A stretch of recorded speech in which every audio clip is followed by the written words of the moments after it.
Welcome to Cut the Bull, an insightful podcast which addresses the news of the day and the cultural issues plaguing our society, bringing logic and context to these topics and discussing solutions too real for mainstream pundits. Now, here are your hosts, Charles Love, Shemeka Michelle, and Wilfred Riley. Hello and welcome to this episode of Cut the Bull. I am Charles Love with my co-host Shemeka Michelle and Wilfred Riley. This week's guest host is David Bernstein. He is the founder of the Jewish Institute for Liberal Values and a longtime Jewish leader and activist. David, welcome to the show. It's great to be with you. Well, it's great to have you. As usual, we are going to get into some of your writings and the work that you do and learn a little bit more about you. But as we start with the news of the day, your invitation has been a bit fortuitous. We didn't know what the news was going to be like when we invited you on. So we're going to have to talk about, you talk, write, and do a lot of work with Jewish and Black relations and a lot of cultural things. But obviously, we're going to talk about what's happening in Israel right now. But first, we want to talk about white supremacy. It's been in the news so much lately. And the fortunate and interesting thing that Will's going to teach us about here is that apparently there's a new breed of white supremacists that I didn't know about. And it's like sweeping the nation. Will, who are these new white supremacists? Well, they can be almost everybody, apparently. This is something that caught my eye the other day because there was a piece about Dave Rubin, the sort of center-right commentator in, I believe, the New York Times. And one of the descriptions of Dave was he regularly hosts white supremacists on his podcast. And this actually became a discussion on my Twitter and other social media because I was curious about whether there's any truth to that. And so I asked, can any of you think of any white supremacist that's been live on the Rubin Report? And people started giving these suggestions like Milo Yiannopoulos, Ben Shapiro, and it became very obvious that a very large number of people could be called white supremacists by the American left. So I guess this is just a general thing I wanted to talk about, this idea where you see these attacks on across social media, a whole range of people. The journalist Jesse Singal is quote unquote transphobic. I believe he's been accused of racism a couple times. Candace Owens is a black white supremacist, a la Clayton Bigsby from the old Chappelle show. You know, Dave Rubin's a white supremacist. So what does this term mean? What the hell are people talking about? And how does that fit into the actual idea of white supremacist terrorism? That's the other thing. The Biden administration said that the biggest terror threat to the country comes from white supremacy. So I wanted to ask you guys, do you guys see a lot of white supremacists out there? What's your cutoff for a white supremacist? And what do you think this means to kind of the political left? Well, that's a lot to unpack. When you think about any definition, any words, when people control the words, you need to understand what the definition is. We had this talk about critical race theory, and that's how they win that argument. I say, well, all the people who are critics of us, I just saw an article, are not talking about what we really believe, and then they don't go into what they really believe. They just keep saying, let me point out all the people who are wrong about us. And this is the same thing. I looked up the definition when you brought this up to me, so white supremacy. So, because I thought maybe it's changed. And it's a funny thing about controlling the narrative. Because they control the narrative, they're so lazy, they don't even bother to change definitions on these things. Like if you look up the Merriam-Webster definition of racism, it's exactly what most of us think racism is. They haven't changed the definition yet, but if you go on Twitter, it means all these different things. But to your question, I didn't think I saw a lot of them, but based on the new definitions of them, maybe, at least for David Rubin, he's just been accused of being in proximity to white supremacists. But after the election, people like Nicole Hannah-Jones and several other white supremacists with a tan have been saying that anybody could be a white supremacist. Who says you have to be white to be a white supremacist, right? So by their new definition, I don't know, maybe I have been around a lot of white supremacists. From the definition I think of, it's like, no. And I actually argue that most of the extreme, whatever term you use, woke, CRT proponents, the most extreme of those groups are white supremacists, because the only people that I hear who are talking about how supreme white people are whatever these rare, true white supremacists are. And the black left are always telling me that they talk about whiteness so much, about how wonderful it is. CRT says whites are property, it's great, it has value. So it sounds like they're white supremacists, but I'd love to hear what Dave and Shemeka have to say. Shemeka, let's go to you first. Well, first, let me say I don't believe in white supremacy, because I feel like if I believe in white supremacy, I have to believe in black inferiority. So I do not believe that whites are supreme or superior. But I do feel like there are white supremacists who do believe that whites are supreme or superior, and I do feel like that can be anybody. So I don't know if I'm on the left in that stance or not, because I feel like if you wake up every morning and you need the permission of a white person to be great, you might be a white supremacist. If you feel like something that you haven't done in life is because the white man has his foot on your neck, or you feel like I would be this or I would be that, but the white man, then you might feel like white is supreme. So, that's the way I look at a white supremacist, and that's why I feel like anybody can be one. If you feel like white is so supreme that they rule and they control and they reign everything, then you may be a white supremacist. But before I go to Dave, I want to ask you one question to your point. I love it. I agree with you. That's why I called them white supremacists. But Will he started his conversation with one other piece. Dave Rubin is being accused of inviting all these white supremacists on.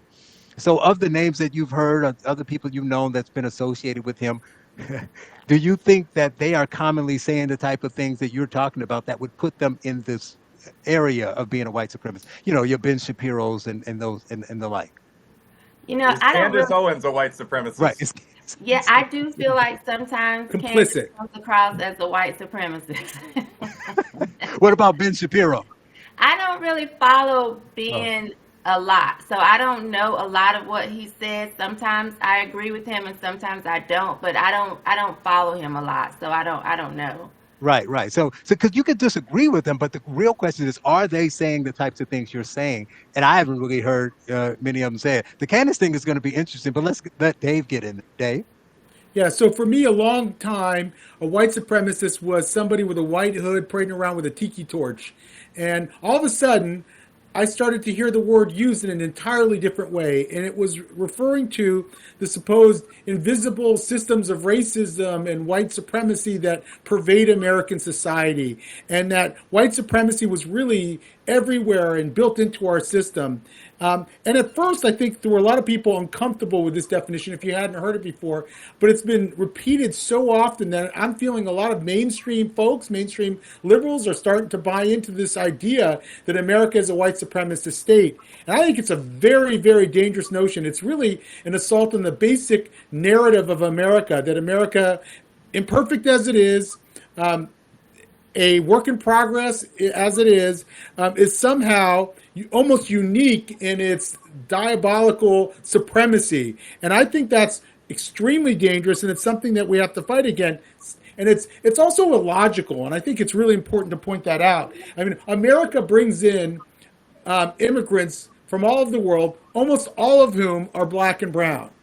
And a white supremacist country would not welcome, if it were that definition of white supremacy, would not welcome black and brown people from all over the world in their midst. And yet that's exactly what's happening. And then you have to ask, okay, if America is such a supremacist state, compared to what exactly is it supremacist? If you look around the world, you can see all kinds of horrendous violations of human rights. Are we going to say that everywhere there's a dominant culture, and that's everywhere, that's supremacy? And really, my major point here is that they're conflating the idea of a dominant culture with supremacy. And I think that's very dangerous.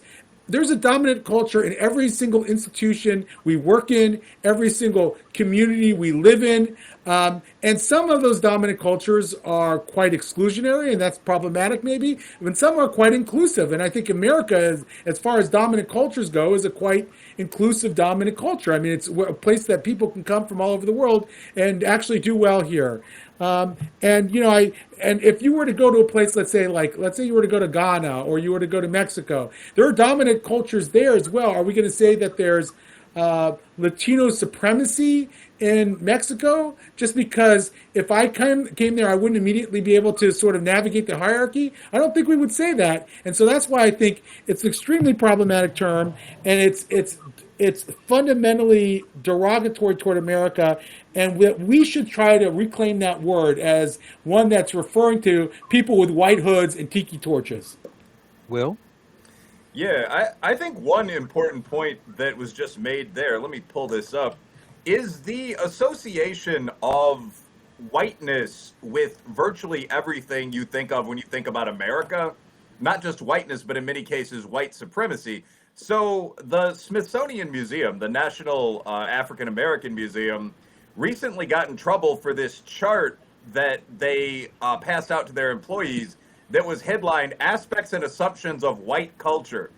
And some of the things that are listed as whiteness, if not white supremacy, um, believing that the individual is the primary unit of society, being self reliant, independence and autonomy, the belief that you're in control of your environment so that you usually get what you deserve, emphasis on the scientific method. My favorite thing that's described as whiteness and probably white supremacy here is the nuclear family.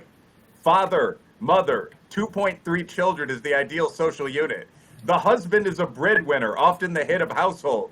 So, I mean, it seems like, as Dave said, we're going past the traditional idea of racism, which is I hate black people or I hate white people or something ugly like that, and saying that this is CRT again, right? Every system in society is controlled by one of the groups in society and is sort of designed to make everyone else fail. So the family is a plot against the poor. And a lot of this is just sort of straight up communist nonsense to me. But I think that's what whiteness and probably white supremacy means to a whole lot of people. And that really is the context in which Dave Rubin can be called a white supremacist. The the other point here that Shemeka made just really quickly is that a lot of the people in kind of the critical race movement probably believe some pretty supremacist things in their heart of hearts. If you read through, say, Robin DiAngelo, like every couple of pages, there's just some sort of statement like, we understand at some level, these are paraphrases, but we understand at some level that we're all racist, or, you know, we've all heard our family make these ugly racist jokes, this sort of thing. And thinking about a lot of my Caucasian buddies, it's like, well, not really. I don't think that most people necessarily believe that whites are a superior group in their hearts, black or white, or secretly have accepted the fact that a lot of people they're very close to are bigots. I think that a lot of people that are involved with this intense backlash to the USA probably may have some of those feelings. And that might explain a lot of the intensity there. Wow. I got two things I want to say that's interesting. One, to the last thing about what your white friends say versus the others, is that I find it interesting. I want to know if you all have had this experience. So I talk to a lot of my white friends who are white liberals, and they talk about, you know, the systemic racism and what blacks go through, and I feel your pain, and I go through all this, and I know almost to the line of the Robin DiAngelo, like, you know, we know that white people do these things.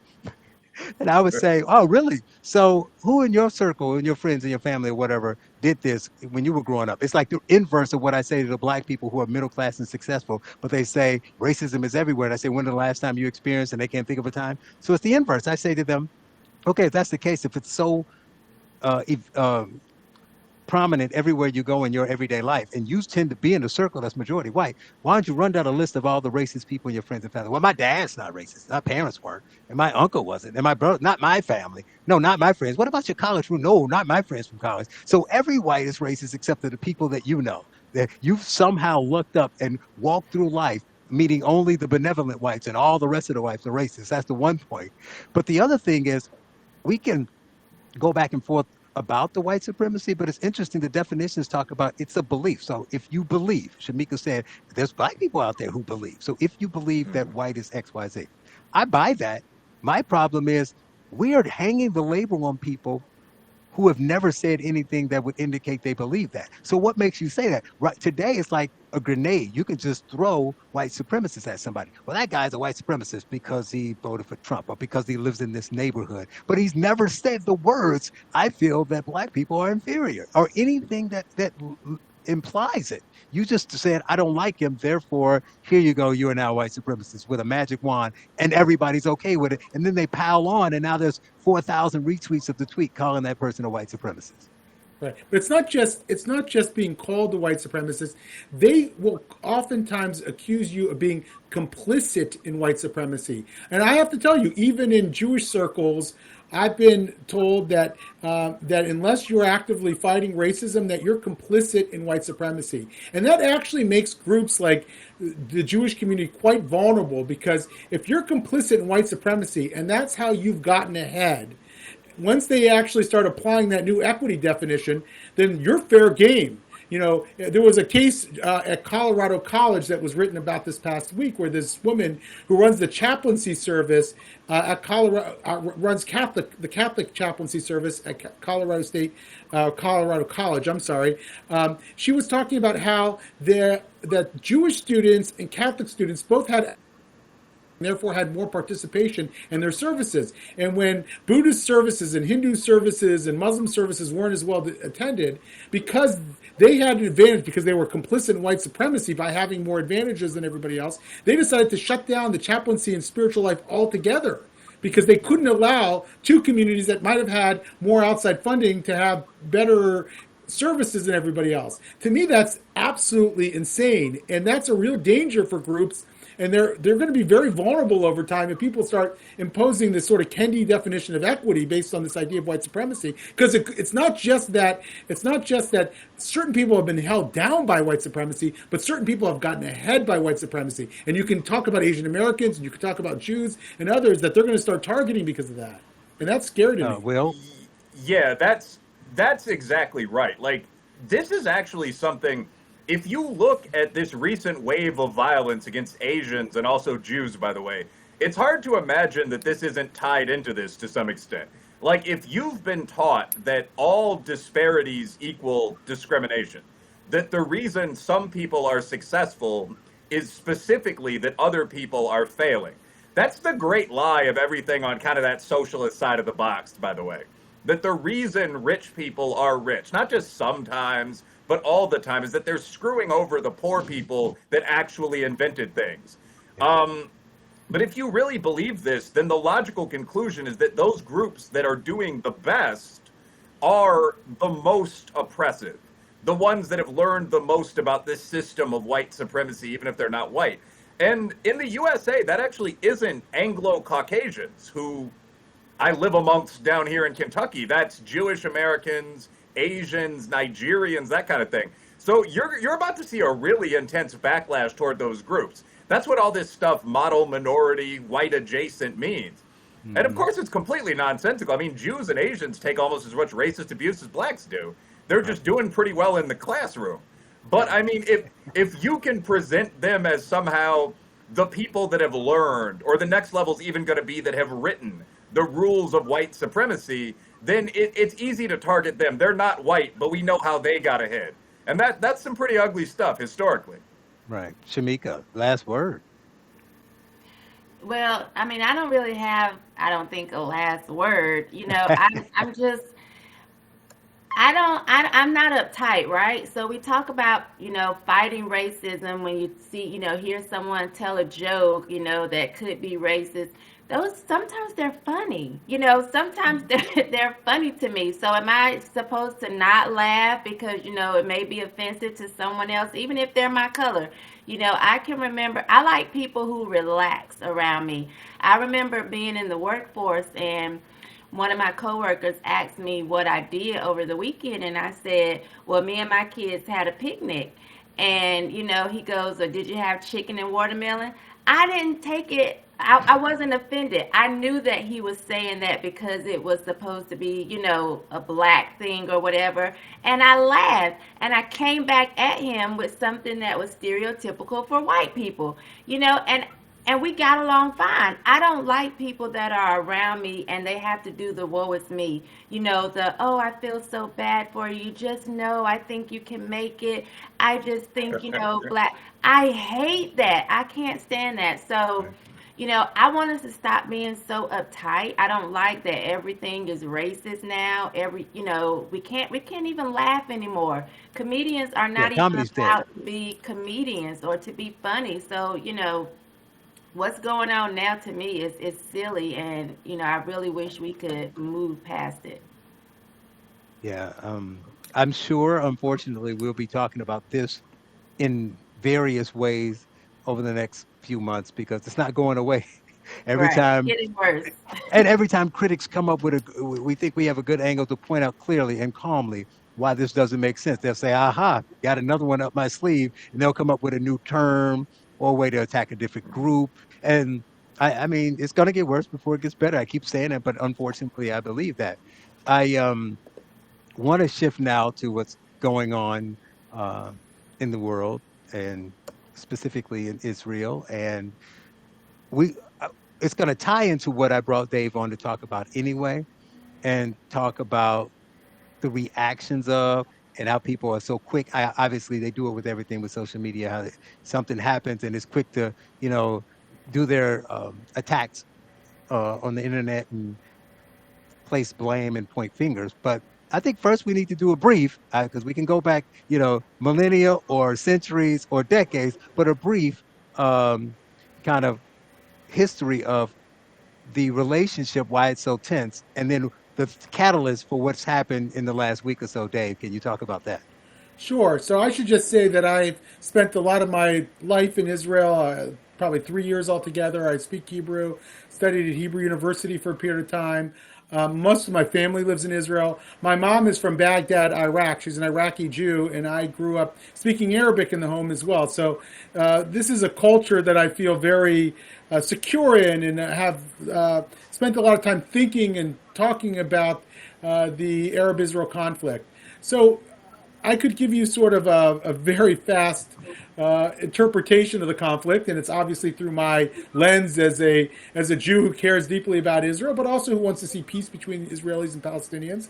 Hmm. So look, it is absolutely clear that Jews and Palestinians have both claimed that land for a long time. There's always been some form of Jewish immigration to that land. As Europe failed to be a hospitable place for Jews in the 19th century and so forth, many Jews started to increase their immigration to the area and build up their presence. And at first, that wasn't a problem, and it was under Ottoman rule, and then later under British rule. Um, but as the Holocaust took place, and it was very clear that there was a context for the creation of a Jewish state, things really began to flare up, and there were a lot of uprisings and conflict. In 1948, Israel's declared a state. A day later, the surrounding Arab countries attacked it. Israel won the war. During that time, there was a massive exodus of Palestinians from that area. Some of them left on their own because it was a war and it was dangerous, and some, probably a small percentage of them, were expelled by Israelis from areas that they felt were very sensitive, and that created a refugee crisis that continues with us today. Even though, by the way, all the original refugees, almost all of them, are dead, they're still treating their children and great grandchildren, sometimes great grandchildren, as refugees, which is really nonsense. There was more conflict, and in 1967 there was the 6 Day War, and that is a time when Israel, after being cut off from the Gulf of Aqaba, there was a military blockade by the Egyptians and so forth. And there was a call for the destruction of Israel. Israel attacked the Egyptian air base, and there was a war. In 6 days, Israel won the West Bank, won the Gaza Strip, won the Sinai, won the Golan Heights from Syria, and so forth. It was a stunning defeat of the Arab armies, and it was really humiliating for a long time. In 1973, Saddam attacks Israel. and Israel wins that war, but much more narrowly, much less decisively than before. Then you fast forward to 6 years. Sadat cuts a deal with Israel. Israel gives back the Sinai. Israel has its first peace partner, which is Egypt, in 1979 from that Camp David Accords. And there was a sense that Israel was going to be able to cut deals with other Arab countries, but that was not going to happen for a long time. And it was really the Camp David in year two. Well, it was actually 1993. You had the Oslo Accords when there was a breakthrough between Shimon Peres and Yasser Arafat and others. And in 2000, the thing melted down. There was an attempt for negotiations for a two-state solution. It didn't work, and Arafat decided to unleash a uprising at that time. And since that time, really, I don't think we've had some other opportunities for peace, but for the most part, Palestinians have not been willing to settle the conflict with the Israelis. And so the two-state solution remains elusive. And here we are today. In 2005, Israel withdrew from the Gaza Strip. I think this is a really important point. Israel withdrew from the Gaza Strip. It was a unilateral disengagement from Gaza Strip. Every single inch was left. And they were immediately greeted with attacks from terrorist groups, and shortly thereafter Hamas took over. And there's been several rounds of conflict between the Israel military and Hamas. Usually it's when something is going down domestically in the Gaza Strip, like let's say Hamas doesn't have enough money to pay its civil service, and all of a sudden they find some reason to have a war with the Israelis, and they start shooting missiles, and then Israel fires back, and eventually, of course, there's civilians are dead, because that's what happens when you have war. And Israel's then blamed for the escalation and for attacking and for having more power than Palestinians. This situation today is a little different. If you want me to get into it, it's not that different. It's really along the same pattern. But right. you had some tensions in a neighborhood in Jerusalem called Sheikh Jarrah, where there was a contested land between Israelis and Palestinians in that area. And that got inflamed, and there was going before the Israeli Supreme Court. And at the same time, it's Ramadan, the holy month of Ramadan, and a lot of Palestinians will flock to the Al-Aqsa area of Jerusalem, the great mosque in Jerusalem. And because of the tensions in Sheikh Jarrah, the Israelis started to clamp down on the numbers that they would allow, because they were worried it was highly inflammatory. But that itself became the reason for conflict. And shortly thereafter, Hamas, who wanted to get into the mix, was looking to pick a fight, started shooting missiles into Israel. There's more to this. I could also, but suffice it to say, there's a lot of factors happening at once that are sort of converging that are making this a highly inflammatory situation right now. And it could be an all-out war. It's really a dangerous situation. Well, I think that we may hit on some of the other things as we have conversation through this, but we had to set a baseline somewhere. So I think I want to start with the reaction to it, because I think this is a complicated thing. Obviously, it's been going on for years. There are tensions that have been brewing and shifting based on the conditions on the ground. Most people are not aware of any of that, but here in America, because we are such a close ally and because we look to whenever something happens, people react. But it's just amazing how quickly everyone reacts, and most of that reaction seems similar. But I think there's an exception here, but I want to hear what Will has to say first, and then I'll get to that. Yeah, so first, I think we would all agree with the general cliches, war is hell. There's probably going to be some sort of two-state solution. It's tragic what's going on. But with all that said, I tend to be a pretty strong supporter of Israel on these issues, because the reality is that the Palestinians could achieve peace anytime they wanted to by, to some extent, just deciding not to fight. So the government of the Gaza Strip in particular, is it the West Bank or the Gaza Strip that's literally governed by Hamas? It is Gaza, but Hamas is actually contesting they almost the West Bank as well. Yeah. Right. No, that redirected me there. Yeah. So that actually is one of the major reasons that the PLO or Fatah began this round of violence. Abbas right now is in something like the 17th year of a 4-year presidency. And an election was scheduled. This isn't all that unusual in that region of the world, or in Eastern Europe or Central Africa or some other areas as a political scientist. But I mean, so an election was scheduled, and the worry was that Hamas would win the election. And then Exactly. you immediately began to see these distractions, like, no offense, but the Jews are attempting a land grab. And this is not unusual at all in Palestinian politics. The simple reality is that Hamas is a terrorist group. I don't think I would necessarily put Palestinian Authority or Fatah quite in that box, but they're pretty close. And the Palestinians have been offered some form of state, something like 5 times, maybe 6. They've essentially rejected that. They've made a series of claims about past Israeli mistreatment of Palestinians that are sometimes even true. But there hasn't been a lot of progress from that Hamas leadership toward anything that looks like a real peace. And part of that is, as I understand it, the founding documents for Hamas, Hezbollah, so on, call for the extermination of Israel. It's straight up from the river to the sea kind of, Judenrein stuff. It's not something the Israelis are ever going to negotiate. So, I mean, obviously we want both sides to avoid atrocities and all that. It's completely fair to say that, completely fair to direct that to both. But really, I think that a change here is going to have to come from the Palestinian side. I mean, if you're governed by what's internationally recognized as a terrorist group, one, and if your founding constitution says we're not going to negotiate with the enemy, we're going to wipe them out, two, it's going to be very, very hard to come to a peace, separate or otherwise. So all of these intifadas tend to begin with Palestine firing rocket, or the fighters, firing rockets into these unprotected areas of Israel. If you have a friend that's in Israel on business, you're texting with them, and so on, they're often in a bomb shelter. So They're in a bomb shelter now. Yeah, you are currently in a bomb shelter?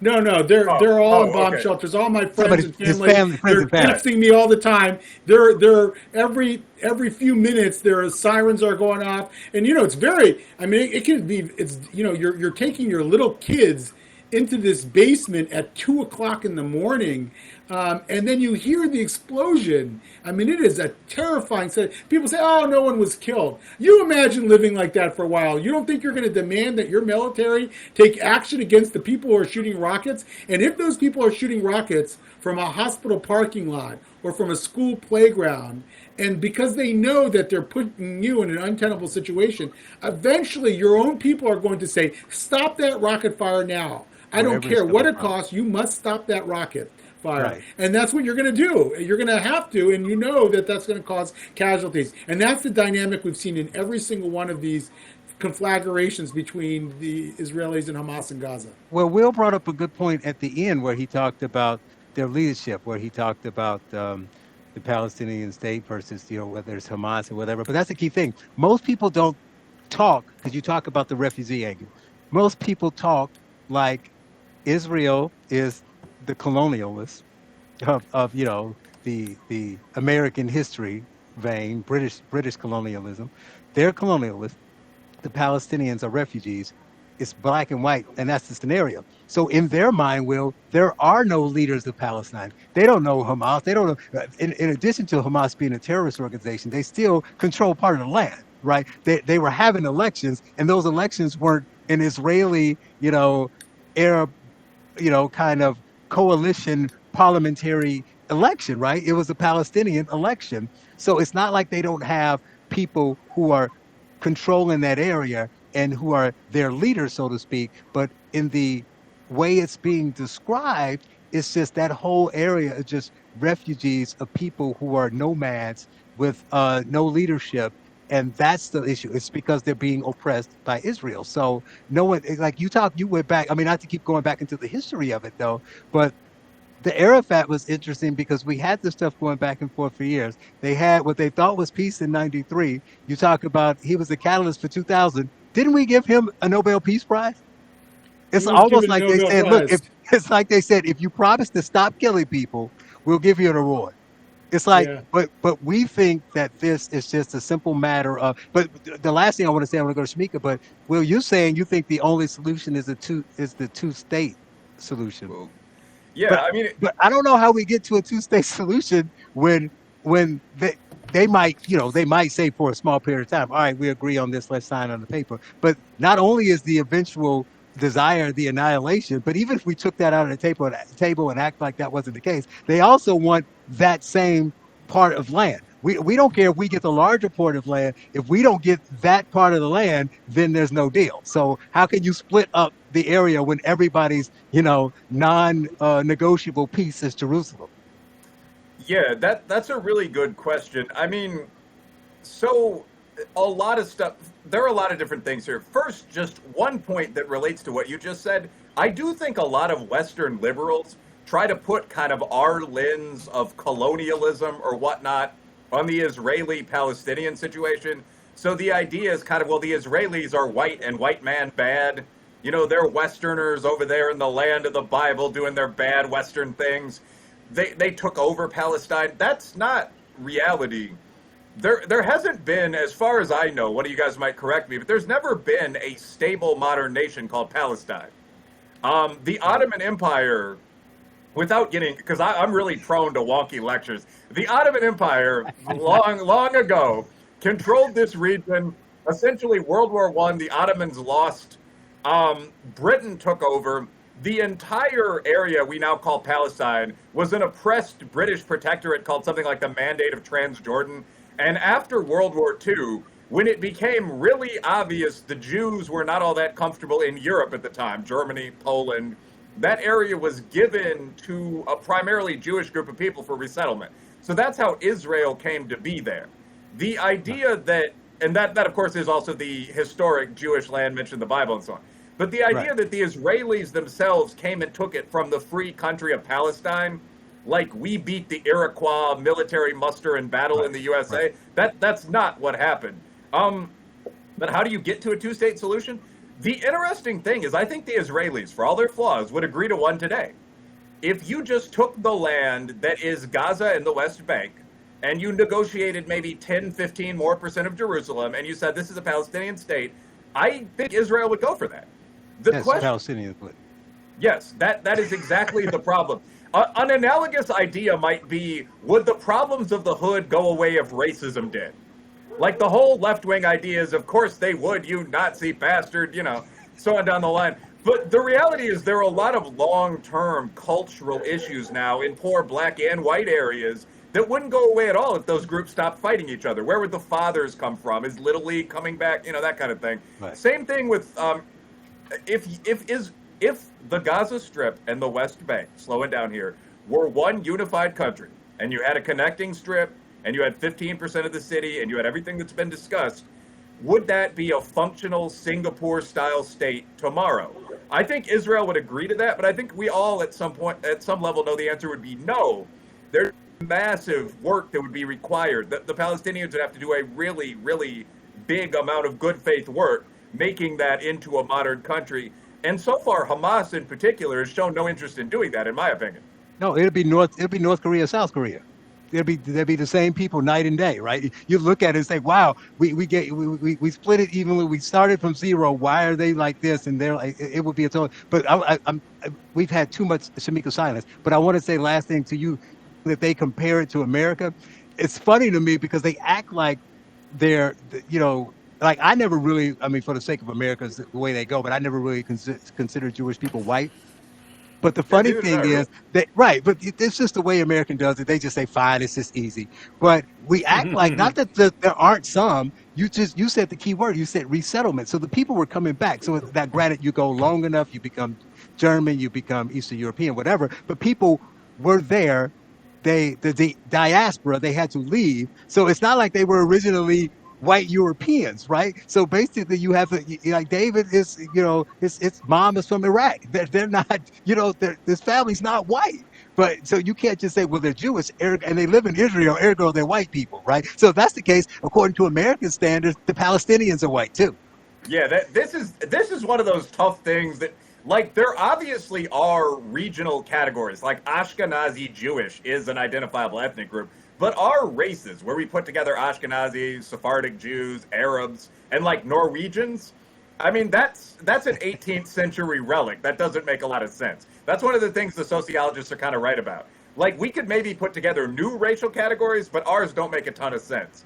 Um, and yeah, when you talk about these ancient groups, like the Iraqis, the Assyrians, or the Jews, I mean, the history that's involved here goes back thousands of years. Hmm. I think it was Vespasian, the Roman general, who finally got tired of the Jewish fighters, who are apparently very Killing them. zealot. Yeah, they were the zelotes. They were very effective fighting men. So he just used typical Roman techniques, burnt the entire area to the ground, sowed it with salt, tore down all the temples. I mean, there's no humor to it, but the Romans were known for vigorous foreign policy. And after that, the Jews were displaced to some real extent. Hmm. Yeah. Shemeka. You know, I feel like I need to go vacuum or something because, you know, for years I've been trying to muster up some interest in this, you know, and when you said it was going to be one of the topics, I tried to dig deep and find some concern. But I was wondering like how this affects me here in America because, you know, I think it's a sad situation, but I haven't missed a meal. I'm going to sleep well at night. And I just don't care. You know, I could get up here and try to act like I'm very interested, but I'm actually not. And so, does this have an effect on us in America? Because I'm one of these type of people where I'm just like, you know, I feel like America's a shit show right now. And, you know, like when you're in the plane and it says, you know, if, you know, we start to lose pressure in the cabin, put the mask on yourself before you know, put it on someone else. I just feel like here in America we have so much to deal with. You know, tell me how it affects me, and then maybe I can, you know. No, that's a perfect segue because we're going to get to the other cultural pieces. But the last piece of that, the simple answer to that, it's going to affect you because you say America's already a shit show. Well, the way we react, you got all the stuff already going on here. If it happens that because we're going to have to take a stand. And if we take a side and the war escalates and we get involved, because you know we love to get involved, Exactly. then you're involved because then your troops and your money and your country is involved. So, but I want to get to the cultural piece and what you wrote, Dave, because that's important. And the tie into that is that we were talking about Twitter, the Twitterverse and social media and how people reacted to it. And it was just swift and it was immediate. It was Israel wrong. It was like, I stand with Israel. Everybody took a side. But everybody wanted to beat up the left. But I got to be honest. Now, granted, it may not be in the way that they want, but I got to be honest and admit that some of the people you would expect, the typical woke left, were coming out and saying the Palestinians are wrong and Hamas has to stop bombing people, including our president. It took him a day or so. But I was surprised that he made that statement. And I don't know. I'm in New York, so I don't know if you all heard this. But Andrew Yang is now running for mayor. He was the hip guy that ran for president. He's all defund police. He's all Black Lives Matter. And now he's in trouble. They called him, tying the stories together, they called him a white supremacist yesterday because he said, I do, and I will always stand with our Israeli brothers and sisters. So now Yang is a white supremacist. Well, So that didn't asks us both you say, how we're going to get involved, back to the white supremacists, and how all these woke people, some of them have some nuance. Some of them actually did say that the Palestinians initiated this and they were wrong. well, didn't Yang though say during the debate something about like because he was Asian? I would have to find the actual quote, but it was something about we're doctors and something. It was something that he said that didn't come across quite right during Come on, those. Shemeka, let's be real. He's still woke. So I didn't say the man was right about everything, but give him, he stood out there in why he could have been quiet because he's on the left. He's in the middle of the election. He could have just kind of parsed his words and he came out and said it. And when they attacked him, he didn't back down. So you got to give him some credit, whether you think it's right or not. He knows that that stance is not popular on the left. I mean, if you want to be just purely amoral about this, a whole bunch of left-leaning big city kids happen to be Jewish. If you look at population demographics, that's not a compliment or an insult. It's just, I think there are a lot of people who are aware of what the Holocaust was, you know, how Israel got started, what the Germans and the Arabs and the other opponents of Israel were doing at the time. So I think that you might have a little more sympathy for Israel in Brooklyn or in San Jose than you would have sympathy for. And there's nothing right or wrong about this. A lot of Americans are Jewish. Maybe it might be like, I'm a liberal, but my cousin lives there. My grandmother's there, right? Exactly. They're going to be more ties to Israel, or for that matter, to something like Ireland. It's not strictly a Jewish issue on the American left, than they're going to be ties to Nicaragua. So I think there's less of a default automatic, well, the white people with the weapons are wrong. But there's still, that still is 80% of it. I mean, if you just scroll through Twitter, like, they're killing brown children and all this sort of thing. The oddest spin here, by the way, is the claim that the Arabs are brown, but the Jews are white. Now, obviously, they're literal cousins, but that's something you're starting to see. People are taking it to that level. Yeah, so I'd invite them to go to Israel for a little while, walk around the streets. I mean, I can tell the difference usually between a Palestinian and an Israeli on the streets, but I bet you none of them could. Right, yeah. Shemeka's like, I can't.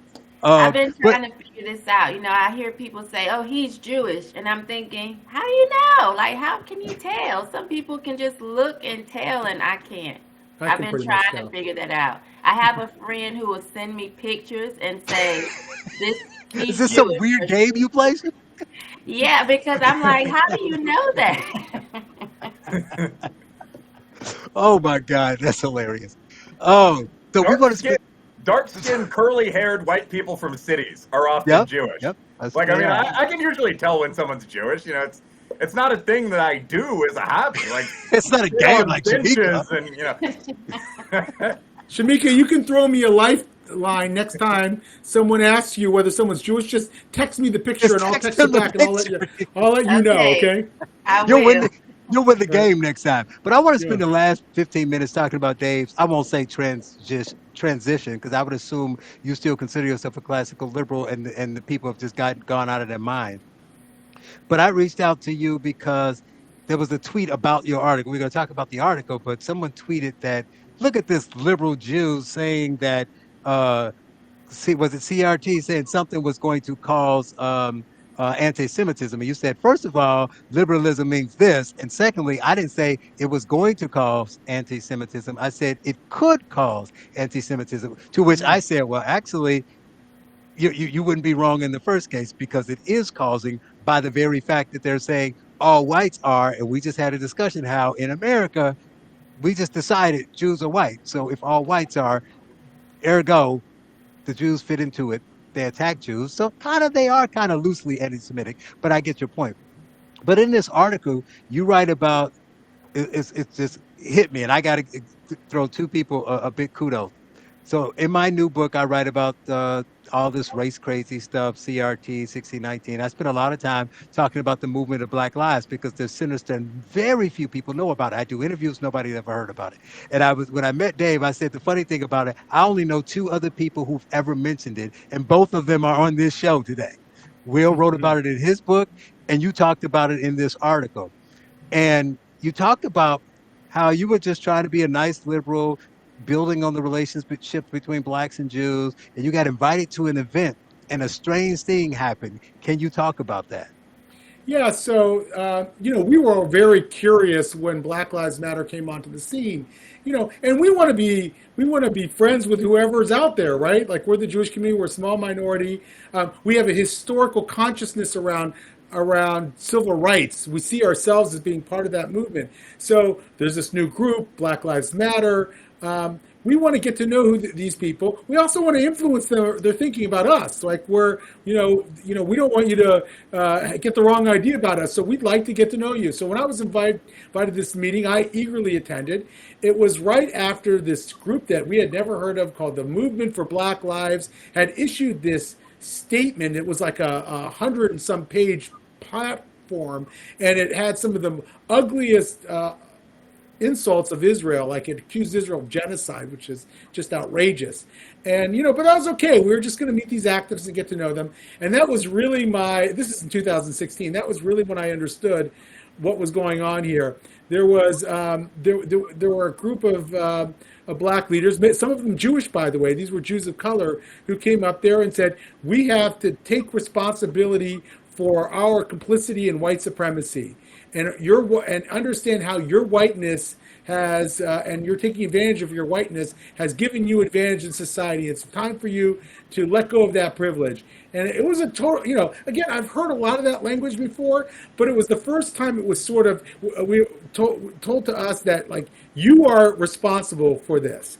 And then a group of people got together and they had what I would call like a woke revival. I mean, it was really that It was religious in church, nature. right? It It was was church. They had a church. circle. They were They had a hallelujah. circle. There was Yeah, I hate the hallelujah. white There were man. amens. Hallelujah.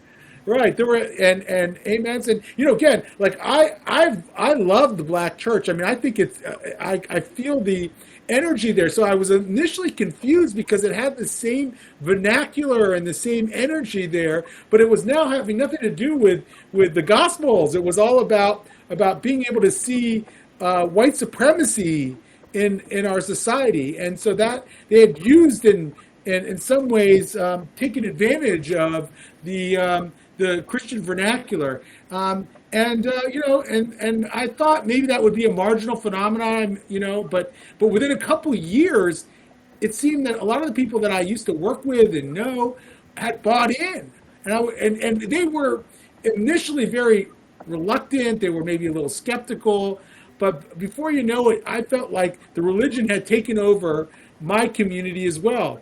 And we would go in and we would talk about racial justice, particularly in the wake of George Floyd, and people would talk about what we owe as Jews. And I would say, well, I don't think we've always been as inclusive of Jews as color as we should have. I think we've always spoken out against the kind of locker room racism that we should have. And then someone would then join in and say, I'm sorry, that's just the least of it. We have to acknowledge our complicity in white supremacy. And that's when I realized it was off the rails, and that we had a big problem, and that we couldn't even express ourselves anymore. We couldn't even have the discussion. I would have loved to include heterodox black thinkers in some of the discussions we were having in the Jewish community. There's no way that was possible, because people believe that the only authentic voices of the black community were the Black Lives Matter folks and the people who are, the activists crowd, and we were not even able to broaden that conversation. So I've left now that area, and I'd like to help my own community be more liberal, allow for more free expression of ideas, allow for authentic conversations. Shemeka, you said you like real people, like you don't want people walking around eggshells on you. And I think that's how you learn. That's how you get to know somebody else. I mean, imagine like a date where you're sitting across and you have all these rules of what you can say, you can't say, and you might offend the other person. That's not the way you get to know somebody. And I've learned about any culture because I've been able to engage them in an authentic way and ask questions. And no one's going to accuse me of a microaggression or accuse me of racism or fragility or whatever. And I think that's a tragedy.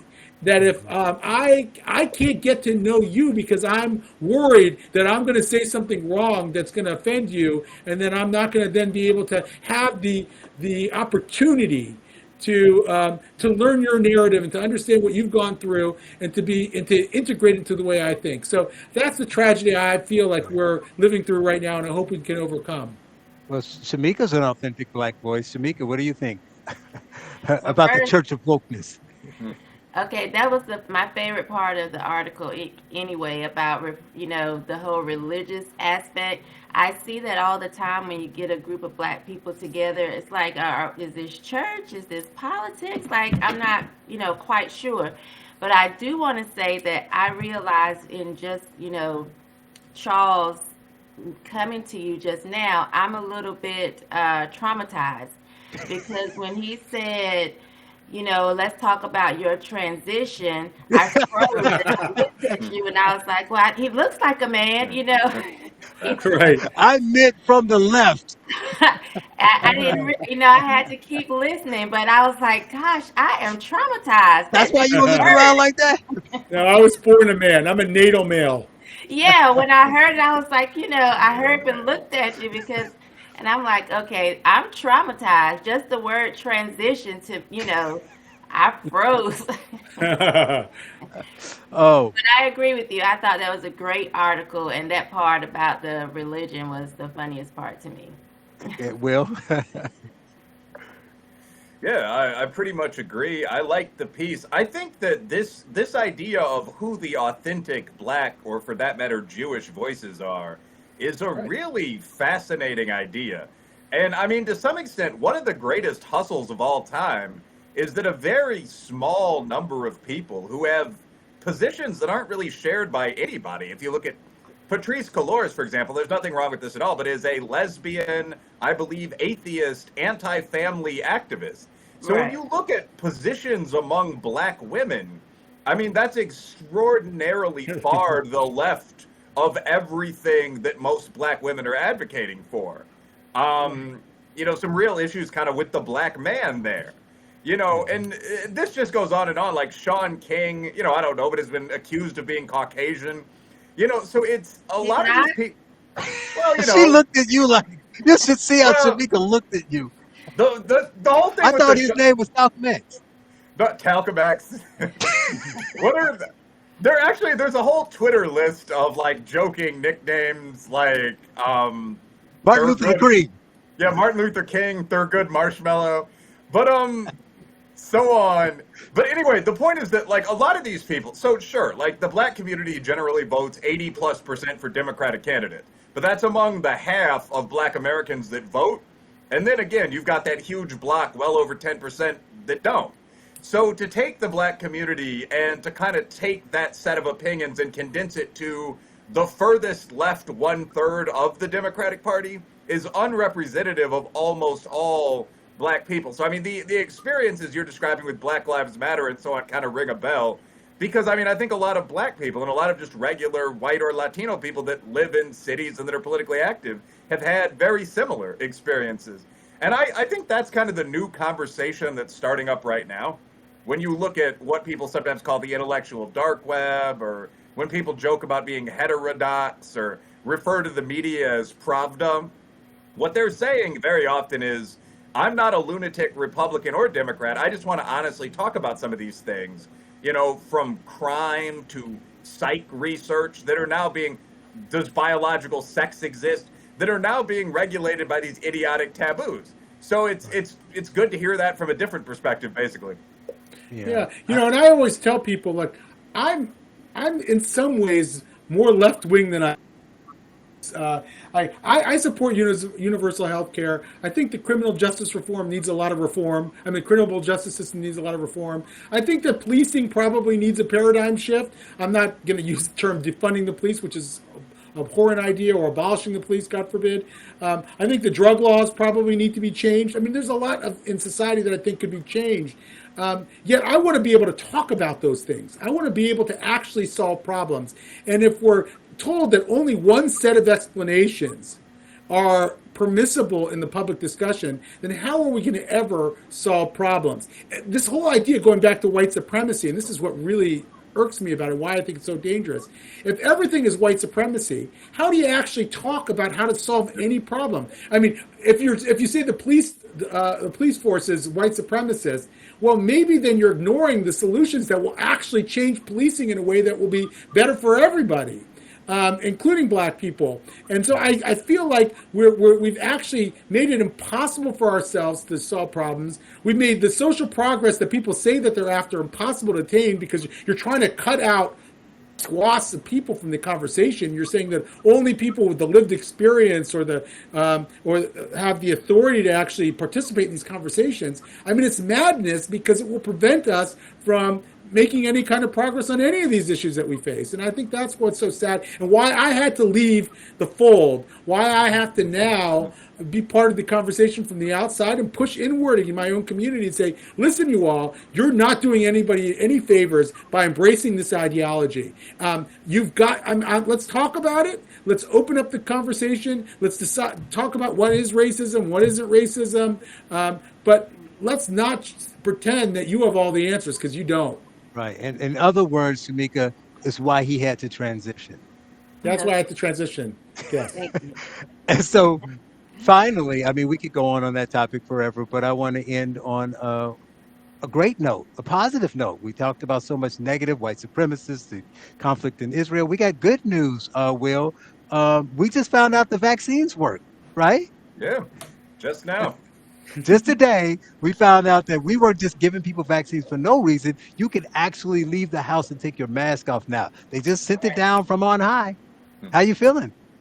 Well, I mean, I feel pretty much like I did yesterday, which is kind of the point. I mean, I like the way you phrase that. Now, a very serious point here is that, I do obey the law most of the time as an adult. I do think we should give experts some credence. We're all experts to some extent in our fields. But this illustrates kind of the dangers of groupthink and why people need to learn how to get out there and analyze data and use logic and make their own decisions. So, I mean, we've known for months, since the research conducted in Israel, actually, that if you take one of the two major COVID-19 vaccines, J&J may be a little lower performing, but your risk of transmitting COVID drops like 95%. That was the whole point of the vaccine. And the US government has done an incredibly bad job of selling this. Like, speaking as someone who's had like sales management roles, like until today, their pitch was basically take the painful vaccine and nothing will change. We might let you take your mask off, let you outside, but you've got to keep that on indoors, even around other vaccinated people. I will say, probably in a red state, like 90% of the young professionals I know had just realized what the actual risk was and were living their life. But I mean, there's an element of humor with the government now dropping this and saying basically, like they cite studies.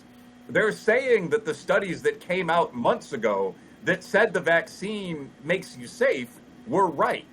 And I think a whole lot of people in kind of that general science community, maybe we weren't evangelists, maybe we weren't telling people, do whatever you want just to be cautious. But a whole lot of people are like, yeah, we know. And right. I think what's funny about this last line is that where you're going to see an impact is on that like MSNBC audience, like on CNN, where they were like crying and taking off their masks, or like the White House press corps. They all took them off as one, like, now it's okay. And it's just kind of like, obviously make your own moral decisions. Don't pressure other people with them if there's a law that disagrees. But like, you can look at things and see what the truth is and then do what makes sense, Right. I mean, I just think common sense would have told them at the very least that those who are taking off their mask and crying, that 5 minutes ago you could have done it. No, 10 minutes ago. Okay, no, 15 minutes ago, 1 hour ago, and we could just go on and on. That's silly. But I want to make a prediction, and it's not that good. We're not out of the woods yet. Because what we're going to get is the people saying, now you can go out without masks. And then we get those crazy people like Shemeka, who's not vaccinated, going out without a mask. Then they're going to say, well, how do we know which one's which? Now we need to have a card. Then somebody said, I'm not showing a 16-year-old stock boy my card out of my face. Then they're going to be at the door saying, well, I don't need to know. And then people are going to follow them around in the store. And one of these people are going to be black, and they're going to call the police. And then that cop is going to be racist because they went to arrest a black guy who said he was vaccinated, but he wasn't. He only said it because he didn't want to wear a mask. And then chaos will ensue. That's my prediction. It's already racist because they're already coming after black people by saying if you present a fake card, you're going to go to jail. So who is that coming after? That's coming after us that like to bootleg movies and The funny thing about that, racist. Like Shemeka's having fun, but the funny thing about that is we've heard this bullshit about like can't expect a black man to get an ID for like 2 years now. And now the argument on the entire political left wing is everybody needs to have like a vaccination passport signed by 2 doctors, like all this. And with all the information on it. Yeah. And I mean, I would love to see like someone like Patriot J, just someone who's a funny trash talker might do this. But I'd love to see the first black man that's like, it is absolutely racist for you to demand such a document from me. And right.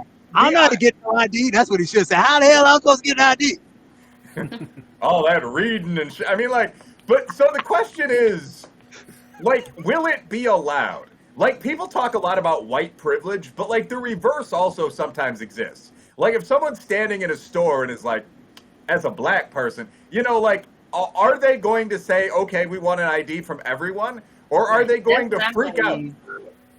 Yeah, just exploit that fear of being the next viral Karen.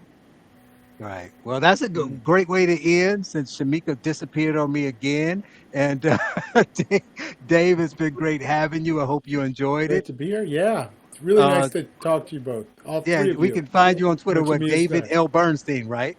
Yep, David L. David L. Bernstein. Bernstein. Well, check us out again next week. This I has been will. Cut the Bull. It's been fun. We lost Shemeka, but I'm sure she can't give us our fun line now. But thanks for watching and listening, and catch you next week. I got a country to say, Patriot J, I'm saving the day. I got a country to say, Patriot J, I'm saving the day. Patriot